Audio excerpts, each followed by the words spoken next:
안녕하세요. 송수의사입니다. 오늘은 많은 집사님들이 고민하고 걱정하고 계시는 고양이 턱드름에 대해서 한번 얘기를 해보려고 합니다. 지금 한번 우리 집 고양이의 턱 아랫부분이나 윗입술 혹은 아랫입술의 털을 젖혀서 살펴보시겠어요? 만약에 검은 점처럼 사람의 블랙헤드 같은 것들이 콕콕 박혀 있다면 우리 집 고양이도 턱드름을 가지고 있는 경우입니다.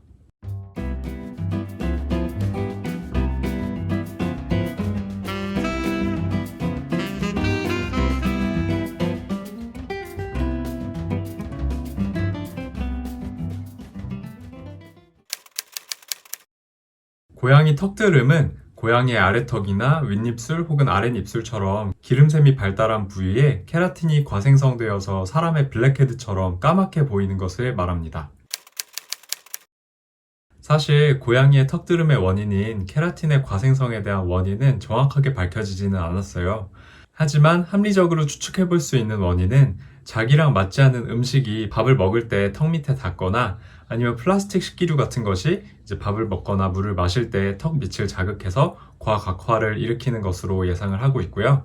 링웜과 같은 피부 질환도 과각화를 조금 유발할 수 있는 원인이 될 수 있어요. 그래서 턱 밑에 유난히 턱드름이 많이 발생하는 이유는 그러한 과곽화에 대해서 혹은 과분비에 대해서 고양이가 스스로 그루밍을 할 수 없는 자리이기 때문에 지속적으로 조금 쌓이게 되어서 모낭 안에 케라틴 조직이 과생성돼서 축적된다고 생각하시면 될 것 같고요. 그리고 생활을 할 때 고양이들이 턱이 가장 외부에 많이 닿는 부분이기 때문에 자기가 부비기도 하고 밥을 먹을 때 자연스럽게 밥그릇에 닿는 부위라서 턱 부분에 턱드름이 조금 더 호발하는 편입니다. 사실 턱드름은 특별한 증상을 나타내기보다는 외관상의 문제를 일으키는데요. 특히 하얀색 털, 밝은 털의 고양이들은 턱 부분이 까맣게 조금 지저분해 보이는 것을 많이 보실 수 있을 거예요. 대부분은 턱드름 자체가 가려움이나 통증을 유발하지는 않지만 그 과곽화된 그런 케라틴 조직들이 많이 축적되고 만약에 고양이가 긁거나 외부적인 자극이 생긴다면 그곳에 세균 감염으로 인해서 염증이 생기거나 붓고 통증을 유발하는 경우도 있습니다. 턱드름에 대한 진단은 사실은 그냥 눈의 육안상으로도 보이기 때문에 집에서도 어느 정도 확인을 하실 수 있는데요. 하지만 그러한 턱드름 자체가 아토피나 접촉성 알러지 때문에 생긴 것인지 혹은 기타 곰팡이성 피부 질환 때문에 유발된 것인지 조금 더 정확하게 판단을 받아보시려면 동물병원에 방문하셔서 어떻게 이제 관리를 하셔야 될지 좀 상담을 받아보시는 게 좋을 것 같고요. 치료 방법은 사실 정도에 따라서 굉장히 달라요. 조금 약한 정도의 턱드름 같은 경우는 집에서도 충분히 컨트롤 해주실 수 있지만 만약에 그 부분에 염증이 생기기 시작한다면 꼭 병원에 방문하셔서 항생제 처치가 필요한지 아닌지 한번 수의사와 상담해 보실 필요가 있습니다. 그렇다면 턱드름 때문에 동물병원에 방문하기 전에 우리가 먼저 생각해 봐야 할 것들이 있어요. 만약에 최근에 밥을 교체했다든지 아니면 사료통 혹은 밥그릇, 물그릇을 교체했다든지 어떠한 환경적인 변화가 있었는지 한번 생각해 보실 수 있어요. 예를 들어서 최근에 사료를 바꾸고 나서 턱드름이 조금 생기기 시작했다 라고 판단되신다면 그 사료 자체가 고양이에겐 좀 맞지 않는, 물론 좋은 사료겠지만 우리 집 고양이에게는 조금 맞지 않는 사료일 수 있고요. 만약에 플라스틱 밥그릇을 사용하고 계시다면 플라스틱 밥그릇 자체가 고양이의 턱드름 유발을 조금 더 항진시키는 경우가 많기 때문에 플라스틱보다는 유리나 도자기류의 밥그릇으로 꼭 바꿔주시는 게 좋습니다. 그렇다면 이미 생겨버린 우리 집 고양이의 턱드름을 집에서 관리하는 방법도 있을까요?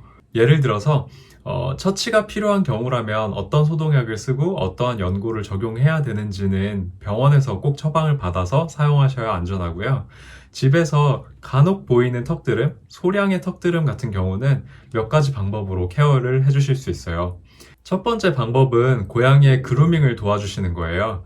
턱 아래나 입술 부위에 많이 턱드름이 생기는 이유가 자기가 그루밍을 할 수 없는 곳이기 때문에 우리가 지속적으로 턱 부분을 좀 깨끗하게 유지해 주시고 빗질할 때도 한 번씩 닦아주시는 방법으로 이미 생성된 턱드름들을 조금 없애주실 수가 있는데요. 이때 중요한 것은 너무 세게 문지르지 않는 거예요.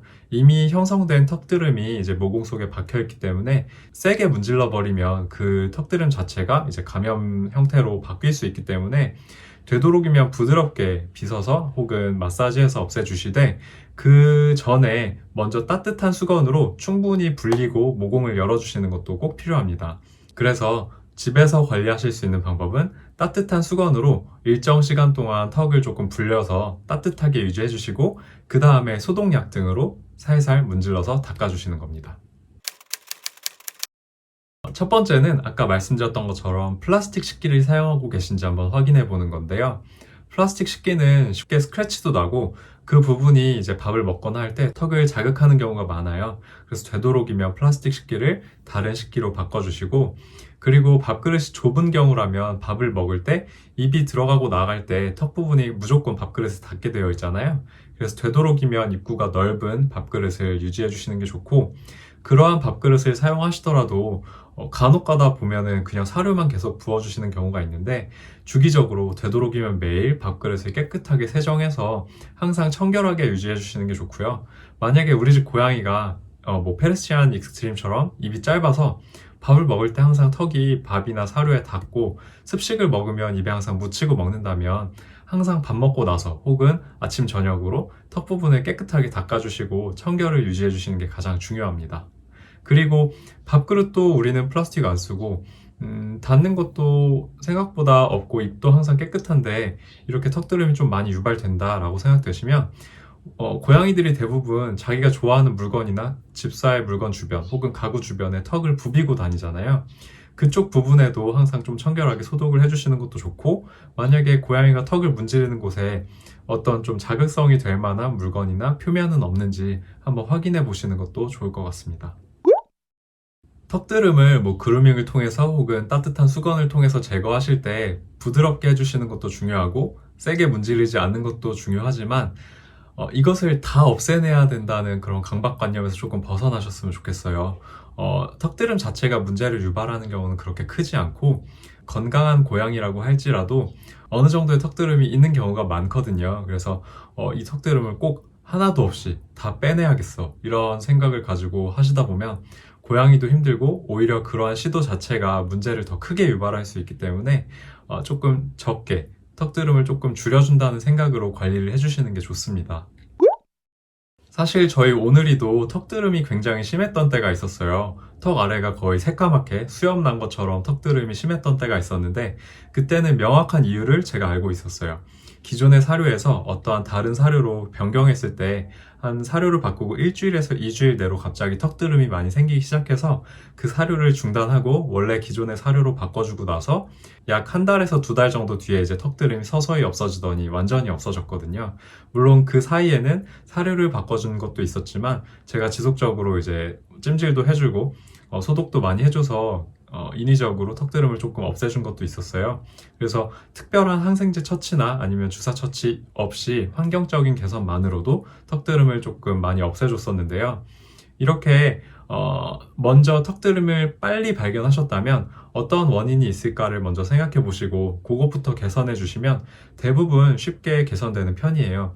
하지만 턱드름 자체가 쉽게 재발하기도 하고요. 어떠한 환경적 요인에 의해서 완전히 없어지는 게 아니라 조금씩은 남아있는 경우가 많아요. 그래서 집에서 어느 정도 관리하실 수 있는 요령을 숙지하시고 지속적으로 체크하고 자주 관리해 주시는 게 되게 중요합니다.